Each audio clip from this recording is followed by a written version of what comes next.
share everyone after the session. There we go. If you can just select continue. Before we go any further, I'll just see who's here. Oh, great to see so many people getting involved.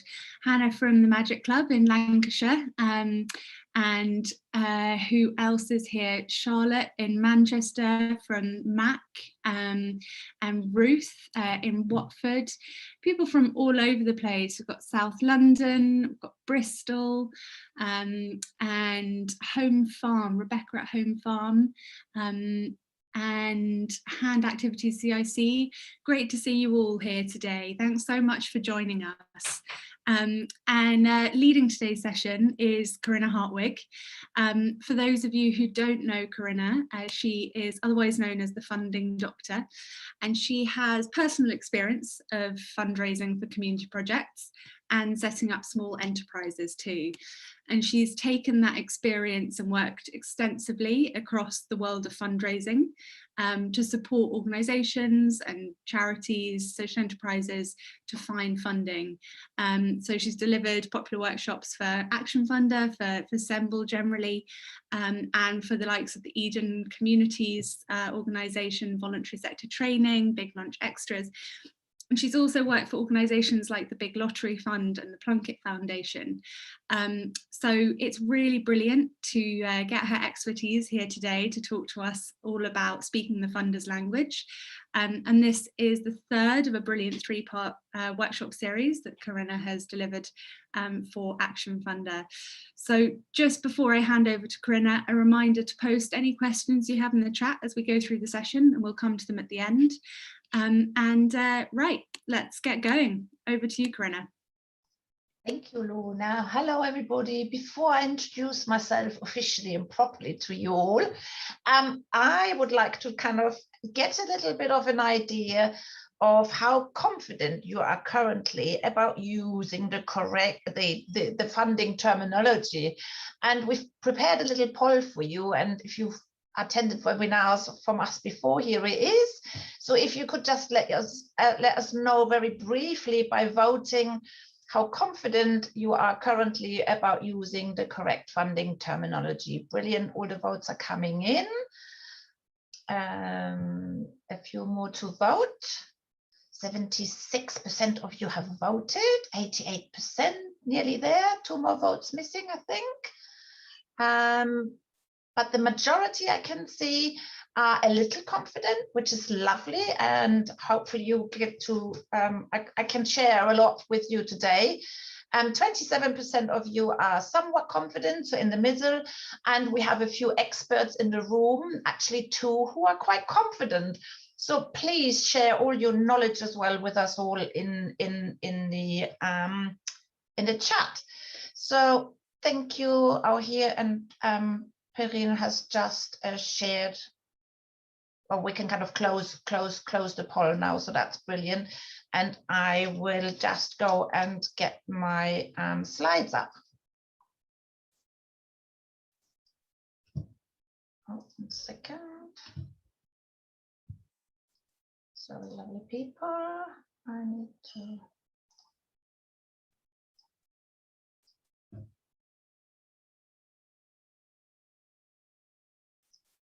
Just 1 second.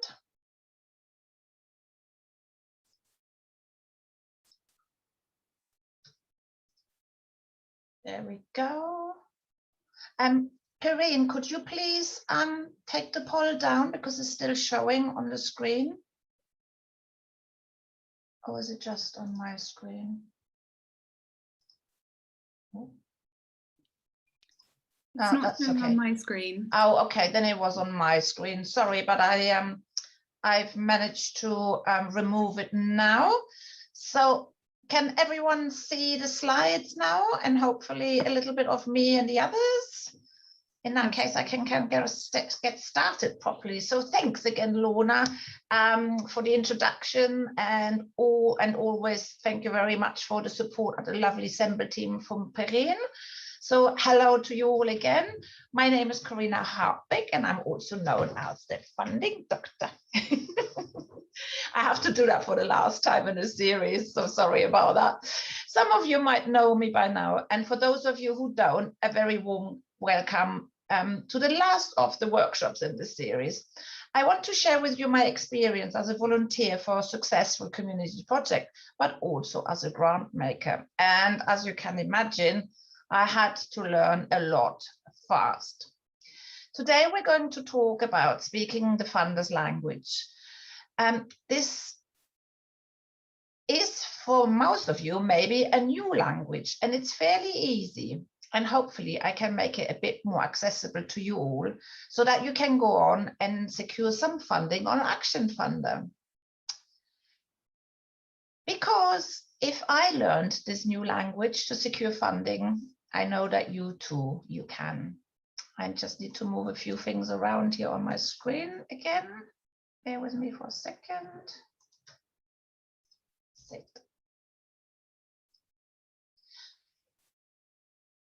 So here a quick overview of what we're going to cover in the next 20 minutes or so. We're going to look at focus areas first, why these are relevant to secure funding on Action Funder. We are also going to revisit our outcome triangle from the last workshop, just to hone down on those special words and understand their meaning as part of making a clear ask for funding. And finally, if you missed the storytelling workshop from last week by the knowledgeable Teresa Litzer at Lightful, we're going to recap to make sure we're all using the kind of funding power words to pull at the funder's heartstrings to secure that funding. So without further ado, let's get started. And as a little icebreaker, I would like us to do a little online word search to have some fun and to crack that jargon. For that, we have prepared a word search for you, which I will try, which Karina can maybe share in the chat, the link, please. And I will also share the screen. So you will get in the chat a link to a Jamboard, and if you click at that link, that allows you to use this Jamboard. But I will also share my screen now so that we can see what happens. Now, okay, we've got someone. What I'd like you to do, if you can, is kind of choose a pen tool or a highlighter. And then you can go and find the words that are beneath and that we're going to look for. So for example, we're going to look for the word beneficiary. Oh, someone has found impact, evaluation, beneficiary. Excellent, you're finding them. And as you're finding them, if you can maybe unmute yourself if you feel comfortable to do that, and maybe tell us a little bit what you think that word kind of means. I guess we have to do it a bit out one at a time. I guess I'll take the little pen and I cross out which ones we found. So we found output, we found problem, we found monitoring, we found impact, we found beneficiaries, you found aim, which is upside down, and we've got the need as well. Yay, activity, well done. And outcome, yeah, we got. So is there just evaluation missing? Oh, there it is. Yes, of course it is. Brilliant. Wow, you were so fast. I hope you enjoyed that. So I'm going to stop sharing the screen for now, but I hope you enjoy that a little bit. And I'm going to share again my presentation. So bear with me 1 second till I find my backdrop again. That's right. So that's brilliant. I hope you enjoyed that a little bit, and I hope it was a bit of fun to warm you up and get your brains going. If you recognized most of these words, that's great. But if you didn't, don't worry. I will explain the meaning of each of these today. So now you should be ready to come with me and dive a little bit deeper into the world of the funder to master their language.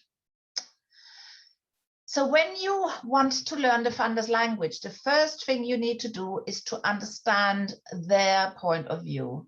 Where they're coming from, what's in it for the funder, why are they funding? And I will try to unpick this a bit so that you're finding it easier to speak the funder's language. Well, when you look at this photo, do you recognize any of those motivators? Do good, feel good, and look good? Is that what drives you too? I can see a few of you nodding. That's good. So great, because you and the funder have exactly the same motivators in common. And I will tell you a little bit more in the next slide what I mean. So funders do not fund for the fun of funding. Funders have an agenda for funding, a reason to fund projects. They want to see their money doing good. They want to do good, and more locally these days. And different funders will have different areas of focus or interest because they know there is a need and they want to do something about it. So the funders on Action Funder know that it's a good idea for the world and their business to do purposeful things like giving to charities, social enterprises, or community groups. They might perhaps have budgets at the moment that go into international charities or other kind of national charities.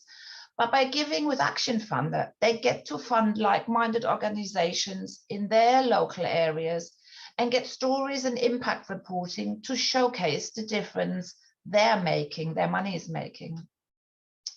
So the focus areas are, broadly speaking and in alphabetical order on Action Funder: arts and culture, animal welfare, education and employment, climate and nature, food action, mental health and well-being, neighborhood, physical health and sport, poverty and homelessness, sustainable consumption and production. So these are all on the Action Funder website and are loosely based on the global goals for sustainable development. They basically, the funders, want to do good in the areas that are aligned with their businesses, possibly aligned to their corporate social responsibility agenda, or around areas that their audiences and customers care about. So your job is to do a little bit of research about the funder to see what rocks his or her boat around doing good.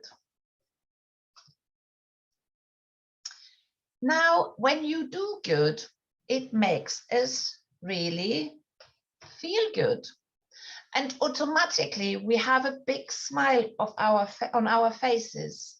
We start to have a purpose. And as a funder, it will make us feel good if we see that things improve and get better in our local areas and in the focus areas that we care about. And when we all have this massive smile on our faces, it makes us also look good. Not just because looking at a friendly, smiling face is nice. Now, funders also want to look good in terms of knowing that their funding creates a ripple effect of happiness, if you like, of doing good to many more people over a longer period of time. And this is also called impact. Additionally, the funder is most likely to be accountable to demonstrate that their money is making a difference. And that is why it is crucial that you can demonstrate your impact and that you have a solid budget. We have run a workshop on each subject, and if you missed them, speak to the lovely Action Funder team. So back. Your job is to tell the funder how your project is helping them to look good. they are often too remote from local grassroots needs, and they rely on you to do the good in your areas, but with their funding. And the last aspect of looking good I'm inviting you to think about is how your projects fit in with local strategies, with regional and national ones, perhaps even with global ones. Again, also from the funder's point of view. Now, why do you think you should be aware of your local strategies? Perhaps some of you might want to share why you should be aware of local strategies in the chat function. Could you do that for us? That would be great. Lorna, I might need your help. I can't see the chat at the moment. I don't know if there's anything coming in. Nothing coming in at the moment. Okay. Local, in terms of local strategies, are there any nudges on that question that we can? Yeah. So I guess if it's really silent on the chat, it's perhaps who has looked at their local strategies, at the sustainable strategies, at community strategies from their local authorities? No. If anyone has got in touch with their local council and asked them about their environmental or social strategies. Yes, yes. So I would really strongly recommend that you do that, because it allows you to join in with the conversation, what is happening at your local level, and is really important. It also helps you further with kind of learning the language, because you will find the important words in those strategies, because the strategies are basically an outline on what needs to happen to improve your local area. It can also demonstrate your awareness of those strategies and how they are relevant to your project, or how your project fits in with those. And it can also cement a feeling of trust, that you are knowledgeable as well and actually know what's going on in your local areas, and that all makes you look good. So hopefully that has clarified that a little bit. So yeah, go on. There's been response in the chat just to say that people haven't thought about this yet, but now that they have. Okay, that's brilliant. Will be followed up. That's good. That's what I'm here for. Excellent. So now you understand the funder a little bit better. It's time to look at outcomes. When you want to speak the funder's language fluently, it's really important to be crystal clear about your outcomes, because this is what funders fund. Outcomes are the changes that your project brings about. And in the next few slides, I want us to briefly look at the outcome triangle, which I have adapted from the Charities Evaluation Services, which are now sitting under the NCVO, which is the Council for Voluntary Organizations. And to help you with formulating your outcomes better, so that the funder totally gets what positive changes you are trying to achieve through your activities. So your project is about positive changes, right? And as in the previous workshops, I would like us to use the example of a community growing project to illustrate the outcome triangle and the outcomes. So here it is, the outcome triangle. The outcome triangle is really useful to demonstrate the correlation of the different elements of your project and how these bring on the changes that you are aiming for. Essentially, it helps you to illustrate what changes your program or initiative is hoping to bring about. So let's take a closer look by starting at the bottom of the triangle. Most of you will naturally start by describing your activities or interventions when you're approaching a funder. You will have a series of outputs linked to your activities. So your activities would be to plant new flower beds, or activities in the case of our community growing project could be plant some food plant some food. So Directly linked to your activities are some outputs, and outputs are the results which are achieved immediately after implementing an activity. In our example, the amount of new flower beds created, or the number of vegetables grown, or the variety of plants are all your outputs, or how many volunteers have come forward to help you with that. These are outputs. Okay, so activities and outputs at the bottom of the pyramid. But funders do not fund activities, which are the bottom blue area of the triangles. Funders fund outcomes, which are the medium-term changes or results of your activities. It really helps to focus in particular on the pink outcomes block. Many funding applications fail because applicants forget to define clear outcomes, as there is a tendency to get carried away with just describing the activities. We will come back to the outcomes in a minute. Let's just take a look at the other elements on the outcome triangle. So in order to speak successfully the funder's language, you will also need to describe which problem you have identified and why the problem exists. These are the underlying causes, and I've depicted them with the ear. For this, it's very helpful to carefully listen to your community and to really dig deeper to truly understand the problem and why it exists. You will also need to explain and demonstrate to the funder how big and how important the problem is. And this is what's called the need, which is just in the bottom left-hand corner of the slide. You will need to find statistics for that and numbers. So how big is the problem in your area? And that's where your strategies will help you as well. Once you have truly understood the problem and the need for your project, you will be in a position to propose your solution to the problem, which is the overall point of your project really, and its aim, which sits at the top of the triangle. So that's the solution. You will also need to tell the funder whose life will change for the better because of your initiative. This group of people is called the beneficiaries, who are on the right-hand side now at the top.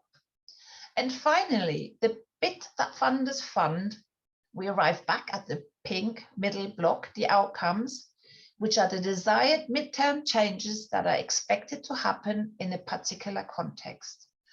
Only when you have defined your outcomes will you be able to measure the impact.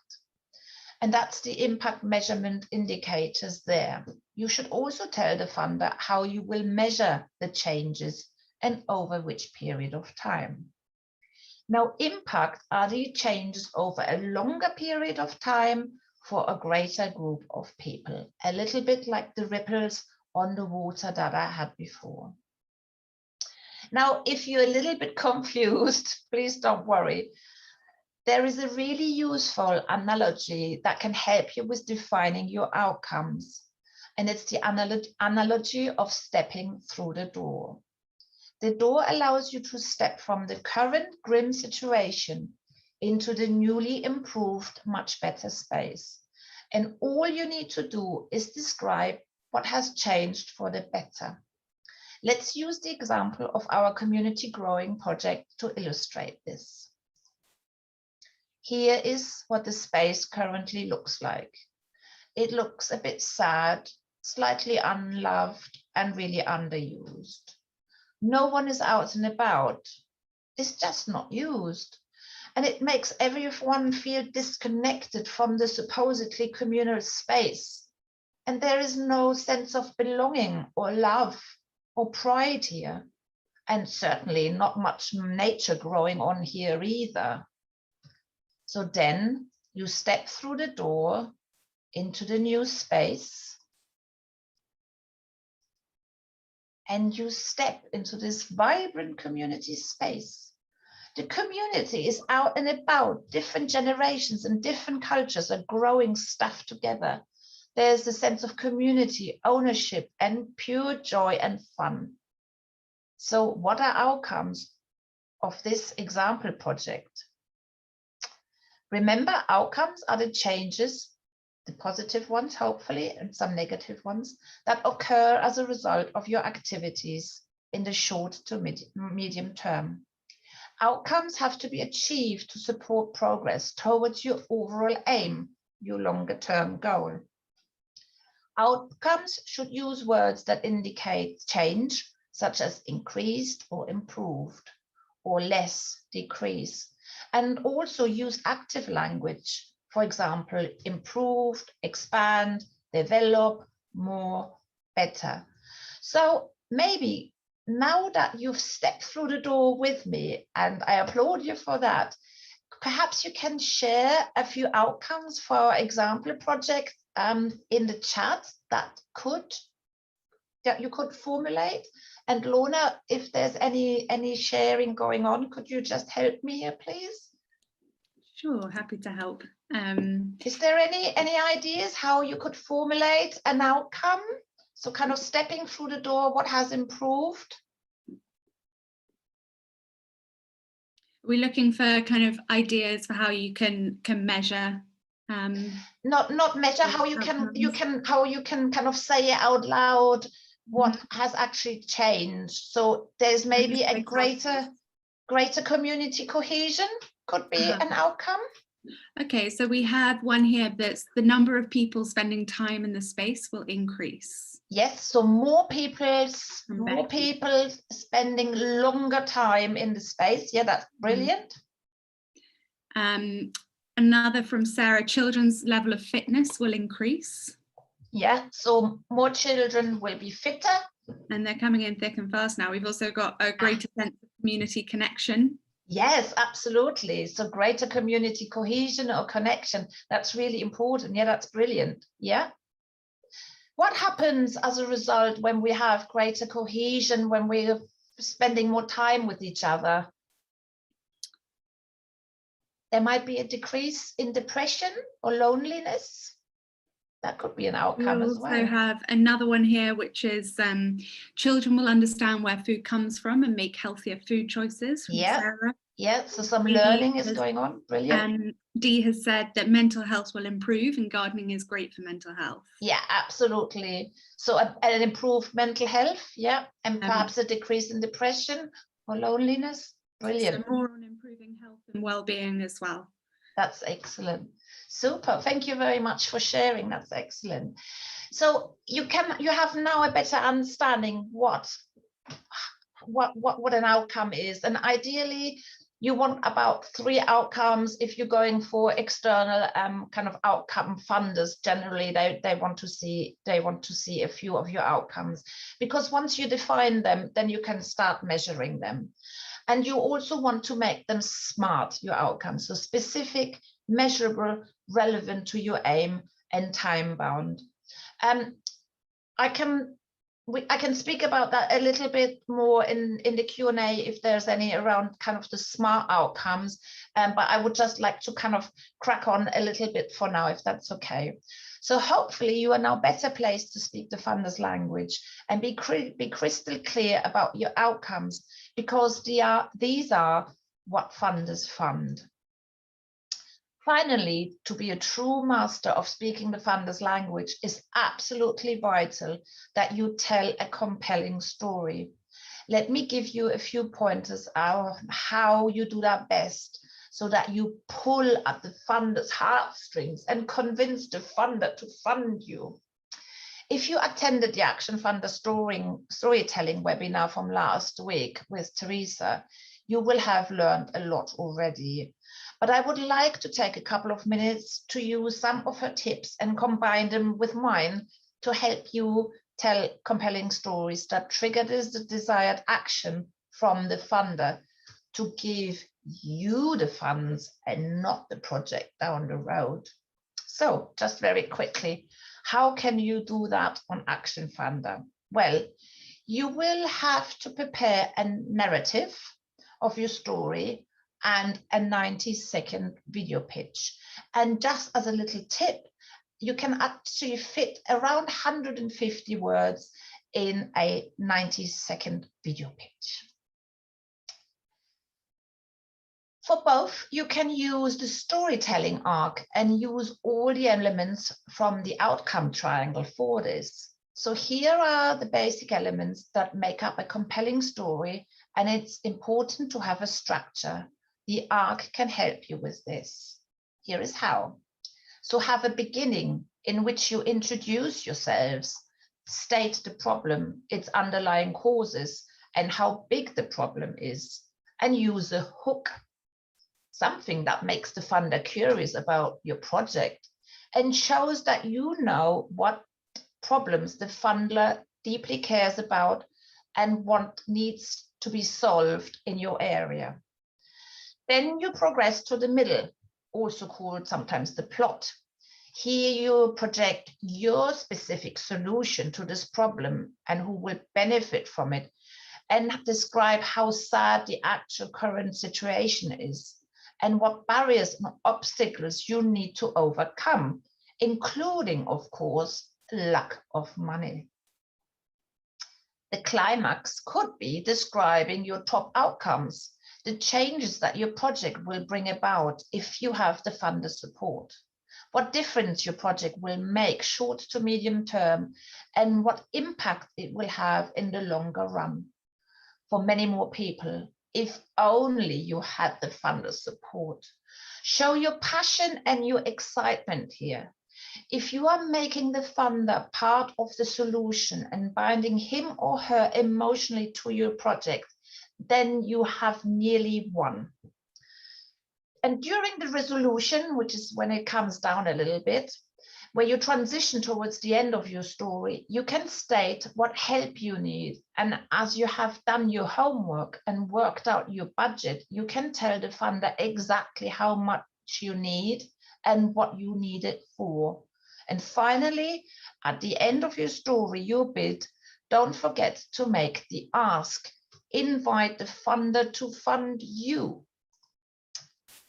By the way, if you are writing a storyboard for you with your pitch, as I said, you have about 150 words that you can fit into the 90 seconds video time. So a strong story really helps to underpin your funding bid and helps to pull at the funder's heartstrings by combining emotions and actions. And if you don't ask, you don't get. This brings us to the end of the time we have today. Hopefully you feel more confident in speaking the lingo. Perhaps you're now fluent, or today has made you a master. Remember to tell people why you do what you do and the impact it has on people's lives. Make sure that you choose a funder that you know wants to do good in the same areas as you do. You will both know what you're talking about, and you will be a perfect match when it comes to doing good. Make sure you look good and you do your homework. Tell a compelling story, and together you will feel good. Want to look better than anyone else? You need to prove that you're doing the maximum good to the maximum number of people by proving that you are addressing a need and you will have a big impact. So that's thank you for me for now, and good luck to you. I will stop sharing my screen and I can take some questions.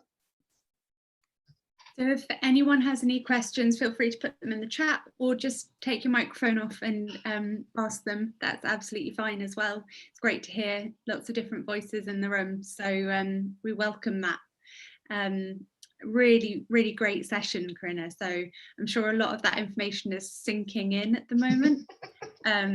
But do all take this opportunity while we have Karina here in the room for a few minutes to ask any questions you have on outcomes and jargon and storytelling, or anything else for that matter. Can I ask a question? Please do. Of course. Me. The project that we are working on is a counselling service, and we need £15,000 to cover the counselling service for a year, which is 3 counsellors who would work with, in essence, 2.5 people each per year, because they'd start the 3rd one but not finish it in the year. And something that I'm coming up against is not being able to put forward, even though that sounds like a small number, like it'll only be helping 6-7 people in a year, it's really, really important. And it is a small number, but that's the number, that's how much it costs. So I was wondering if you had any advice on getting that across. Again, there it's about the outcome. So how are people's lives changing in relation to the 15K that you're basically asking for the funder for the 6 people, you said? Yeah, roughly. So I guess what you need to do, where you need to do a bit of your homework, is to really do some to construct a strong bid, a strong ask, and demonstrate or explain how you will measure the changes that the intervention makes in those people's lives. So if these people are then more able to be active members of the society again and can go out and find work, you could think about kind of a social return of investment as well. So by kind of donating £15,000, you're transforming people's lives, and they can go on and earn their own money instead of living off the state, if you like, or improve health, and they can go and do things. Does that help a little bit? Yeah. It's really specific counselling, because it's for patients that have CRPS, complex regional pain syndrome. So with complex regional pain syndrome, because the amount of pain you are in is really high all of the time, that leads to depression, anxiety, quite often PTSD. So I don't know if it will get them kind of back into work, for example, but it will help them manage and cope with their situation. There's a really high suicide rate with CRPS. That's really sad to hear, Dee, but maybe we'll have a conversation after the webinar. Quite happy to help a little bit afterwards. We also prepared a little poll, haven't we, Lorna? We have. And before we go to that, I'd just like to call out that Sarah asked about other ways to measure impact. Yeah. And that you covered some of that in a previous session, and that we will send those session recordings round in the follow-up email. So yeah. Yeah, we had more time in the other session, Sarah, to go a bit deeper. We didn't have that today, unfortunately. So should we come to the polls now? Yeah, that would be lovely. Yeah, and then I can wrap a few things up.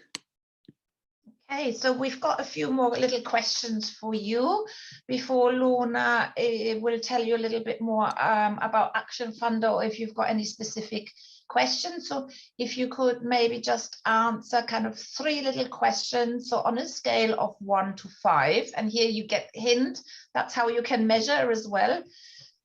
1 is not at all, and 5 absolutely. Please tell us if your knowledge has improved after the webinar, or the webinars if you watched more than 1.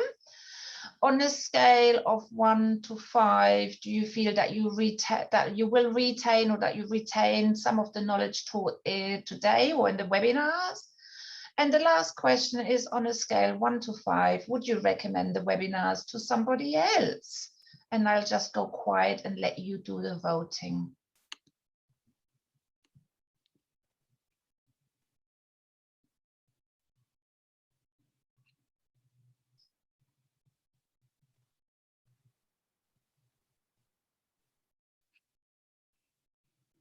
Brilliant, all the voting is coming in. Nearly there, 90% have voted, so.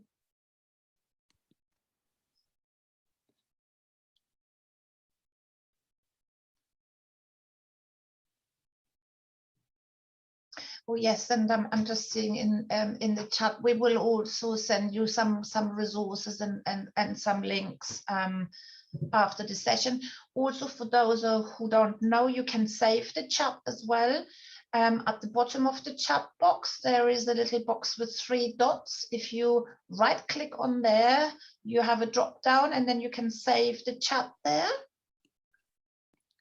And it looks like the voting has kind of, everyone has voted, Perrine, so thank you very much. So we can kind of take that off the screen then maybe. Thank you. Brilliant. Over to you, Lorna. Great, really good to see some high numbers there on improved knowledge, and thank you so much, Karina. Just in the last kind of 60 seconds before we all go, I'll just say it's a jam-packed half hour, and I for one feel much better equipped to face funding jargon and tell a compelling story to help with the funding process. We'll be sending around the recording of the session and include Karina's social media and contact details, so do look out for more workshops from Karina, and look out for workshops from Action Funder in general. We'll be having sessions on everything from volunteer management to using social media to promote your project. Those are coming up in the next few weeks. And finally, thanks so much to everyone for coming along. It was great to have people from everything from, there was a Samba based community organisation in Devon to Veterans in Crisis in Sunderland, so a real spread. And if you have any questions on Action Funder, do stick around now and Karina and myself will be happy to answer them. And otherwise, I hope you all have a great afternoon, and a final big thanks to Karina for sharing your knowledge today. Thank you so much. It was lovely to see you all again and see some new faces. Good luck. Thanks so much, everyone.